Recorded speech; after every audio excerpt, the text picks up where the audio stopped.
নমস্কার বন্ধুরা, garden of ড্রিমসে আপনাদের সকলকে স্বাগত জানাই। বন্ধুরা, আজও একটা ইউনিক ভিডিও নিয়ে আপনাদের সামনে চলে আসলাম। আজকে আপনাদের জানাবো পটল সম্বন্ধে। পটল গাছ কী করে লাগাবেন, আপনাদের যে ছোট জায়গা, আপনাদের যে ছাদে বা টবে বা আপনাদের বাড়িতে যে ছোট জায়গা আছে সেইখানে কি করে আপনারা পটল চাষ করবেন, বা আপনারা যদি ক্ষেত করতে চান সেটা কিভাবে লাগাবেন, সেই সম্পর্কে কিন্তু বন্ধুরা আজকে আপনাদের বলবো। তা বন্ধুরা, পটল গাছ লাগানো বা পটল চাষ কিন্তু খুব ইজি একটা ব্যাপার। বন্ধুরা, প্রথমেই বলে রাখি, পটল কিন্তু নর্মাল যে আমরা যেমন যে উচ্ছেদ থেকে যেরকম গাছ বেরোয় বা ভেন্ডির থেকে যেরকম গাছ বেরোয় সেরকম কিন্তু ব্যাপার নেই। পটল গাছের এরকম কাণ্ডের থেকেই কিন্তু নতুন পটল গাছ কিন্তু সৃষ্টি হয়। তাই বন্ধুরা, আপনারা যদি পটল গাছ লাগাতে চান তাহলে আপনাদের কি করতে হবে এবং কিভাবে লাগাবেন সেইটার সম্বন্ধে আগে বলে দিই। বন্ধুরা, প্রথমে আমি বলে দেবো, যদি আপনারা পটল গাছ লাগাতে চান তাহলে কি হবে বন্ধুরা, আপনারা প্রথমে এরকম পটলের এরকম ডগা বা এরকম ডাঁটি নিয়ে আসবেন। এরকম ডাঁটি কেটেই কিন্তু পটল গাছের কিন্তু নতুন পটল গাছ কিন্তু সৃষ্টি হয়। তাহলে বন্ধুরা, প্রথমে আমি একটু দেখিয়ে দিই আপনাদের কিভাবে আসলে পটল গাছটা লাগাবেন। বন্ধুরা, মনে করেন আপনারা এরকম একটা ডাঁটি নিয়ে এসছেন। এই যে দেখতেই পাচ্ছেন ডাঁটিটা, এরকম একটা ডাঁটি নিয়ে এসছেন বন্ধুরা। তাহলে কি করবেন বন্ধুরা, এই যে এরকম নিয়ে এসছেন, এই দিকটা মাটি টবেতে পুঁতলেন বা মাটিতে পুঁতলেন, আপনারা মাটিতে বা টবের মধ্যে পুঁতে বন্ধুরা এইটাকে পুরো এরকম গোল করে দিতে হবে। টবের উপর দিয়ে বা মাটিতে যেখানেই লাগান, বা যদি আপনারা সিমেন্টের বস্তাতে মাটি দিয়ে লাগান, এরকম কিন্তু গোল করে দিতে হবে। গোল করে দিয়ে বন্ধুরা এর উপরে এরকম মাটি কিন্তু এরকমভাবে চাপা দিয়ে দিতে হবে। এরকমভাবে মাটি কিন্তু আপনারা চাপা দিয়ে দেবেন। এই যে গোল করে মাটি, কিন্তু এখানে অল্প মাটি রয়েছে তাই এরকম সুন্দর করে মাটিটা কিন্তু চাপা দিয়ে দিতে হবে। তবে খেয়াল রাখতে হবে এই পাতাগুলো যেন চাপা পড়ে না যায়। যে ডগাতে যে পাতাগুলো থাকবে সেই পাতাগুলো যেন চাপা পড়ে না যায়, সেই দিকে কিন্তু আপনাদের খেয়াল রাখতে হবে বন্ধুরা। তাহলে বুঝতেই পারলেন। তাহলে এরকম বাজার থেকে এরকম একটা ডগা নিয়ে আসতে হবে, বা যদি আপনারা না পান আমাকে অবশ্যই কমেন্টসে জানাবেন আপনাদের এই পটলের যে ডগা সেই ব্যবস্থা কিন্তু আমি আপনাদের করে দেবো। আমার সঙ্গে কন্ট্যাক্ট করবেন, আমি কিন্তু আপনাদের এই পটলের ডগা কিন্তু সরবরাহ করব। তাহলে প্রথমে এইটা এরকমভাবে মাটির নিচে পুঁতে দিলেন। দেওয়ার পরে এরকম গোল করে নিয়ে উপরে অল্প অল্প করে কিন্তু মাটি দিয়ে আপনারা কিন্তু পুরোটাকে কিন্তু কভার করে দেবেন।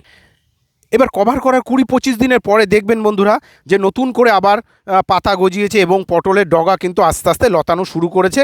এবং পটল গাছে আপনারা কিন্তু ছোট্ট মতন একটা মাচা করে দেবেন, কিংবা কিছু কাঠি টাঠি পুঁতে দেবেন, যাতে জায়গাটা লতিয়ে একটা জায়গায় কিন্তু যেন ঘোরাফেরা করতে পারে, এমনভাবে দিয়ে দেবেন। এইভাবেই কিন্তু পটলের কিন্তু প্রথমে কাণ্ডটাকে তুলে দিলে ওরা আস্তে আস্তে কিন্তু পুরো ঝাপড়া হয়ে যাবে। তাহলে বুঝতেই পারলেন বন্ধুরা, এই হচ্ছে পটল কিভাবে লাগাবেন সেই সম্বন্ধে কিন্তু আপনাদের বললাম। বন্ধুরা, এইবার আমি ভিডিওটা বেশি লং না করে শর্টের উপরেই বলি। বন্ধুরা, এই যে পটলের দু রকম ফুল থাকে। একটা হচ্ছে পুরুষ ফুল থাকে, একটা হচ্ছে স্ত্রী ফুল থাকে। বন্ধুরা, আপনারা যখন এই যে ডগা আনবেন তখন আপনারা খেয়াল রাখবেন যে 10:2 বন্ধুরা। আপনারা 10টা যদি ডগা আনেন তার মধ্যে দুটো কিন্তু পুরুষ ডগা কিন্তু অবশ্যই নিয়ে আসবেন, বা পুরুষ ডাঁটি কিন্তু নিয়ে আসবেন। যেটা হচ্ছে কিন্তু লাগবেই, নাহলে কিন্তু বন্ধুরা পটলে কিন্তু ফলন খুবই কম হবে। তাহলে বন্ধুরা, আপনারা যখন পটলের ডগা নিয়ে আসবেন তখন আপনারা যদি 10টা পটলের ডগা নিয়ে আসেন, 8টা কিন্তু স্ত্রী আনবেন আর দুটো কিন্তু অবশ্যই পুরুষ নিয়ে আসবেন। 3টে পুরুষ আনলেও কিন্তু কোনো ক্ষতি নেই। তা বন্ধুরা, এবার বলবো, যখন পটল গাছ উঠে গেল, এবার পটল গাছের গোড়ায় আপনারা কী দেবেন সেই সম্বন্ধে একটু বলে দিই, সারের সম্বন্ধে। বন্ধুরা, আপনারা যদি বাড়িতে করতে চান, একদম নর্মাল জৈব হিসাবে যদি করতে চান বন্ধুরা, কিচ্ছু দেওয়ার প্রয়োজন নেই। যখন পটল গাছটা লাগাবেন, যখন পটলের ডগাটা লাগাবেন, তখন বন্ধুরা অবশ্যই আপনারা খেয়াল করবে, আপনারা কিন্তু মাটিতে কিন্তু গোবর সার দিয়ে দেবেন, আর অল্প পরিমাণ ফিউডল পাউডার দিয়ে দেবেন, যাতে পটলের গোড়াটাকে যাতে কেটে না দেয় পোকাতে। দিয়ে বন্ধুরা 4-5 দিন রেখে দেবেন দোআঁশ মাটি দিয়ে, এবং অল্প পরিমাণ গোবর সার দিয়ে, কিন্তু বেশ একটু পুরনো গোবর সার দিলে ভালো হয়, দিয়ে কিন্তু আপনারা কিন্তু রেখে দেবেন। রেখে দেওয়ার পর বন্ধুরা 10 থেকে 15 দিন বাদে কিন্তু আপনারা এই পটলের ডগাটা কিন্তু লাগিয়ে দেবেন। এবার পটল গাছ যখন বড় হয়ে গেল তখন আপনারা কি দেবেন বন্ধুরা? আপনারা তখন আমি বলবো রাসায়নিক, যেহেতু বাড়ির জন্য যদি করেন তাহলে অবশ্যই বন্ধুরা রাসায়নিক সার দেওয়ার কোনো প্রয়োজন নেই। আপনারা নর্মালি একদম গোবর সার দেবেন। আর আরেকটা জিনিস হচ্ছে সরিষার খোল আপনারা 7-8 দিন ধরে ভিজিয়ে রাখবেন। ভিজিয়ে রাখার পর কিন্তু বন্ধুরা সেই খোল কিন্তু আপনারা গোড়ার চারিপাশে দিয়ে দেবেন। তাতেই যথেষ্ট, পটল গাছে আর কিচ্ছু লাগবে না বন্ধুরা, আপনারা প্রচুর পটল পাবেন বন্ধুরা। যাই হোক, এবার পটল গাছ বড় হয়ে গেল। যখন হয়ে যাবে বন্ধুরা, যখন ফুল আসবে তখন বন্ধুরা সকালবেলায় কিন্তু আপনারা উঠে যে পুরুষ ফুলগুলো থাকবে সেই পুরুষ ফুলগুলো এবং মেয়ে ফুলের যে একটা মিলন কিন্তু এদের ঘটাতে হয় বন্ধুরা। যেহেতু এখন প্রজাপতি, মৌমাছি এবং বিভিন্ন যে কীট পতঙ্গ যেগুলো যেগুলো আমাদের এই ফুলের পরাগ মিলন ঘটায়, সেগুলো কিন্তু বন্ধুরা আমরা বিভিন্ন কীটনাশক ইউজ করে এবং বিভিন্ন কারণে কিন্তু এই পোকামাকড়গুলো কিন্তু আস্তে আস্তে মারা গিয়েছে বন্ধুরা।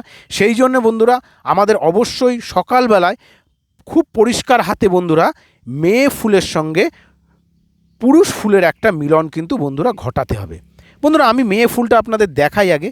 এই যে দেখতে পাচ্ছেন এইটা কিন্তু মেয়ে ফুল। কি করে বুঝবেন? এইটা হচ্ছে স্ত্রী ফুল। দেখুন কি করে বুঝবেন না, গোড়ায় কিন্তু পটল আছে। আপনারা দেখুন এই যে গোড়ায় কিন্তু পটল আছে, এগুলো কিন্তু সব কালকে ফুটবে। বন্ধুরা একদম যদি আর্লি মর্নিংয়ে আসতাম তাহলে আপনাদের দেখাতে পারতাম যে কিভাবে ছোঁয়াতে হয় ফুলটা। এইগুলো কিন্তু সবই কিন্তু স্ত্রী ফুল। এবার এর মধ্যে পুরুষ ফুলও আছে। এই পুরুষ ফুলের সঙ্গে বন্ধুরা এই স্ত্রী ফুলের সঙ্গে কিন্তু পুরুষ ফুলের একটা এরকমভাবে কীভাবে ছোঁয়াবেন আমি দেখিয়ে দিচ্ছি। সাপোজ ধরেন, মনে করেন এইটা ধরো মদ্দা ফুল আছে, মানে স্ত্রী ফুল আছে। এইটাকে কিন্তু বন্ধুরা এইভাবে সকালবেলায় উঠে একটা পুরুষ ফুল দিয়ে 7-8টা কিন্তু স্ত্রী ফুলকে এইভাবে কিন্তু বন্ধুরা ছোঁয়াবেন। এইভাবে ছোঁয়াবেন। এই যে দেখতেই পাচ্ছেন এইভাবে কিন্তু ছুঁয়ে দেবেন। বুঝতেই পাচ্ছেন, এইভাবে ছুঁয়ে দেবেন। তাহলে বন্ধুরা এই ফুল যখন আসবে সেই ব্যাপারটা বলে দিলাম কিভাবে আপনারা কিন্তু ফুল ছোঁয়াবেন। এইটা হচ্ছে এই একটা আপনাদের বলে দিলাম যে এইভাবে কিন্তু